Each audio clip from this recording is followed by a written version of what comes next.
Hey everyone, Rennie Skaisberg here with the brand new Royal Enfield Meteor 350. This is Royal Enfield's entry-level cruiser that they've had out now for a couple of months here in the US. Really cool little thing. It's powered by a 349cc single-cylinder motor. It's about as basic as a motorcycle as you can get. If you're familiar with how motorcycles are made and how they're sold in India, for example, obviously Royal Enfield being an Indian company, you know, the single cylinders and the twins and the parallel twins, these are the king bikes over there. So we're starting to finally get them properly now in North America. We've had things like the Continental and the GT and things like that. But yeah, this is the first time we've got to have a spin on this bike. Now, this is a really cool little bike. $43.99 is what this thing costs. So it's going to go up against bikes like the Honda Rebel, things like that. It's kind of is its own niche almost, this bike. Like, it doesn't actually have that many competitors, to be honest.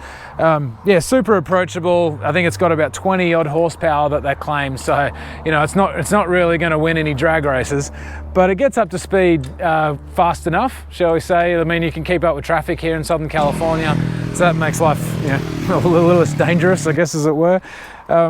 I suppose handling wise, it's actually really good. You know, you have preload adjustable on the rear, nothing on the front, but you have to bear in mind with what this thing is. You know, it's 420 odd pounds with a tank of fuel. It's not a performance bike. It's a nice cruisy, fun, happy little bike. This one that we've got at the moment is the Supernova, just done by this Colours. The Supernova also comes in brown as well, and you've also got a couple other trim colours. You can get yellow, you can get red, a few others. This one obviously comes with our little backrest here for when you want to take your passenger on the back, and you also get a windscreen as well. It's not adjustable, it's just bolt straight on, but these are all accessories that you can get with this bike. One of the really cool things that Royal Enfield's done is built in their own GPS navigation system. It's a little dial on the right side next to the speedo. It's called a tracker app.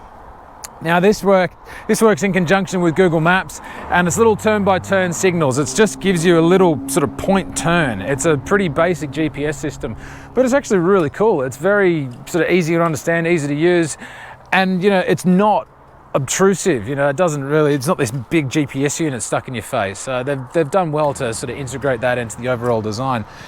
This bike, funnily enough, actually comes with a heel-toe system. You know, anyone who's ever ridden real cruisers will probably know about the heel-toe system. I personally don't like heel-toe systems. I think they're a bit of a pain in the ass, but I mean, I get it. Some people like them, and I have ridden bikes in the past that have them, that work fine. My biggest gripe, though, with that heel-toe system is that, I mean, I've got a size 11 shoe, and I can barely get my foot under the gear lever to switch it up if I wanted to go normal style. So I'm kind of forced to use the heel-toe system, which is a bit of a bummer, but anyway, it is what it is. 2-piston front brake, done by Bybree, which is Brembo's subsidiary. It's not that powerful, I've got to say. In fact, the rear at sort of moderate speeds, the rear is actually more powerful than the front. So you got to bear that in mind. You go and grab a big handful of front brake, and it's got braking power, just doesn't have a lot of it. You do have ABS in the front as well, which is a handy little thing. But look, for $4,400, not a bad little bike.